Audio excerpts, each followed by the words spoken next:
If you're in the middle of your healing journey and you're trying to find the answers, I truly hope that this video saves you from months or even potential years of suffering and searching. Because I want to tell you guys today what actually helped me begin to heal, what actually did after all the years. For a long time, I thought that I was one missing piece away from getting my life back, and this might sound familiar to you.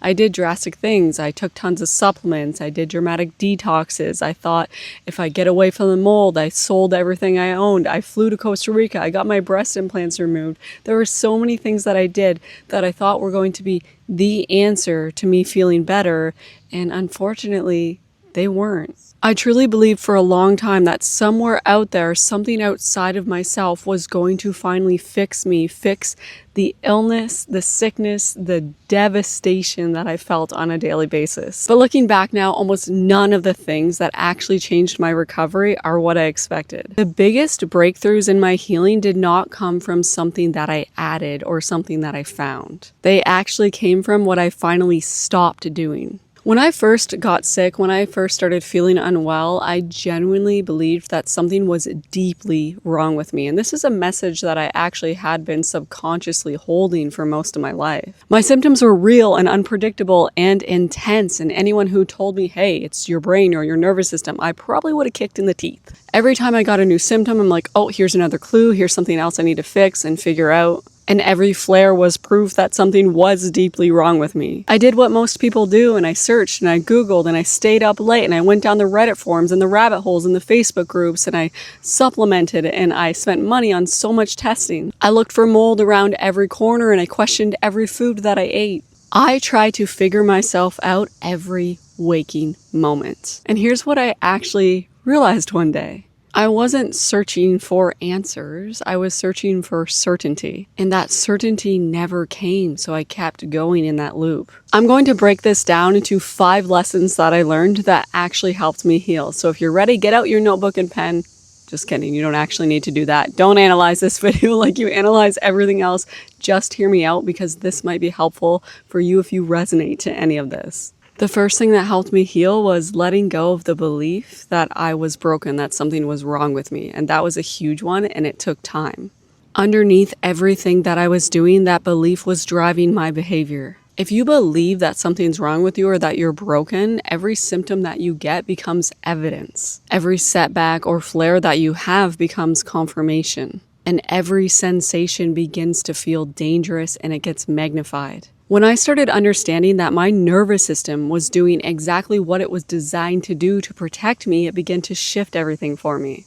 I began to finally see that my body wasn't actually the enemy. It really wasn't. The second lesson that I learned is to stop looking outside of myself for every answer. I'm not saying that doctors aren't important and that getting necessary testing isn't important, because by all means you have to do that. But I reached a point where I realized I wasn't doing those things because they were leading me towards healing. I was doing them because I hoped that they would finally make me feel safe. And I wasn't generating that safety from inside me. It was always coming from one appointment away. Like, I believed that I had to chase the right diet or detox or protocol or avoid the triggers to feel better, like moving out of the moldy home, getting rid of the breast implants, coming off the medications. And although those things were probably supportive for my body, they weren't the answer. I was actually living in fear of so many things and shrinking my world, which was actually making the problem deeper. The safety that I was chasing wasn't going to be found outside of myself. It was going to be found within myself. The third thing I learned is to stop running away and stop avoiding every uncomfortable feeling. This was probably one of the hardest lessons that I faced because growing up, I had very big emotions. I've always been a sensitive Sally, but I learned that those emotions meant that something was wrong with me because I felt so deeply that was too intense. It was too much. And so every time that I felt my emotions like sadness and anger and grief or whatever it was, I became scared of the emotions themselves. And I interpreted that as, oh my God, what the hell is wrong with me? I spent so much energy trying to make those feelings disappear by using alcohol or drugs or avoidance or numbing or disassociation or just freaking out. But the more that I fought those emotions, the louder they became. And the more that I shoved them down, the louder my body screamed. When I learned to acknowledge what I was feeling and allow it to be there and show myself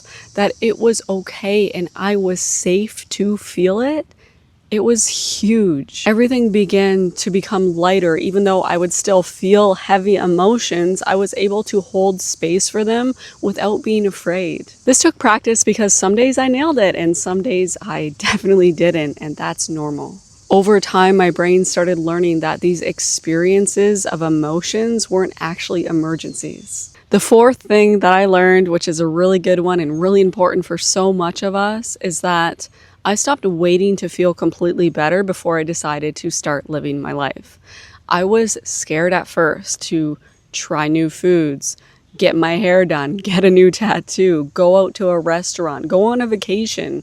That might look even smaller for a lot of people, but you take those tiny steps to work towards what you envision for your life, the things that you want to do. That can be something like listening to music, watching TV, sitting up in bed, reading a couple lines of a book, talking to a friend, having someone come visit for 5 minutes. We tend to think that like, okay, but I'm not feeling good, so I'm not going to do this thing because I'm not feeling good. But that's actually reinforcing to our brain, yeah, you are in danger. Let's keep these alarm signals on. I eventually had to get up out of bed, had to start making myself dance even just a little bit, had to start working again, going out to see people, shopping, getting my hair done eventually. Things like that began to show my nervous system that I could live my life even with these symptoms, and therefore these symptoms aren't actually dangerous. Living your life actually becomes part of the healing.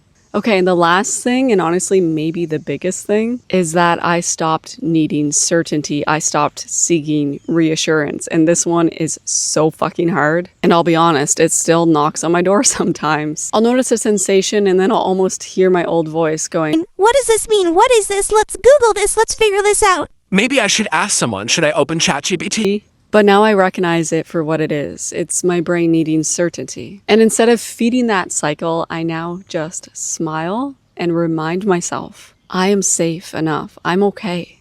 I can feel this. This can be here. I'm going to allow it. Not because I know why every single symptom is happening, but because I no longer need to know why. If something's a true emergency, I'm gonna know it. The surprising thing that a lot of people find about recovery is it's not actually as complicated as it's made out to be. It's not this tangled web that you have to unweave. It's not this maze that you have to figure out.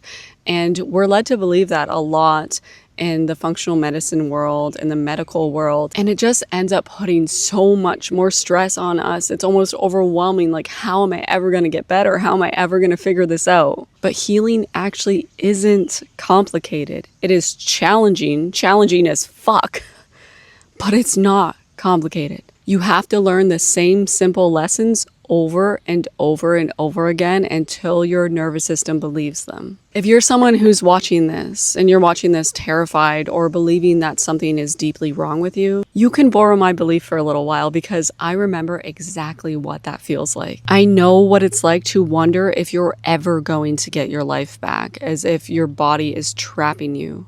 And I also know what it's like to slowly realize that you're stronger than you ever imagined. There's actually a part of you deep in there that already knows how to heal. Your nervous system hasn't forgotten. It's just trying to protect you using patterns that made sense at one point in time. And your job is not to fight it, to fix it, to try and figure it out, to fear it or freak out about it or get frustrated by it, although sometimes all those things are going to happen. Your job is to patiently teach it that the danger has passed. If this video resonated with you, please let me know in the comments which lesson actually hit you the hardest, which one that you're currently working on or want to work on. And if you're ready to build that foundation of safety in a practical step-by-step way, I do have an audio program. It comes with 5 hypnosis audios that guide your nervous system into a feeling of safety using my 3 A's practice: acknowledge, allow, and adjust. I also offer both WhatsApp and one-on-one coaching, so I'll leave the link to all that in the description below. Just remember, you've got this, even if your brain doesn't fully believe it yet. I do. I believe in you, and you can do this.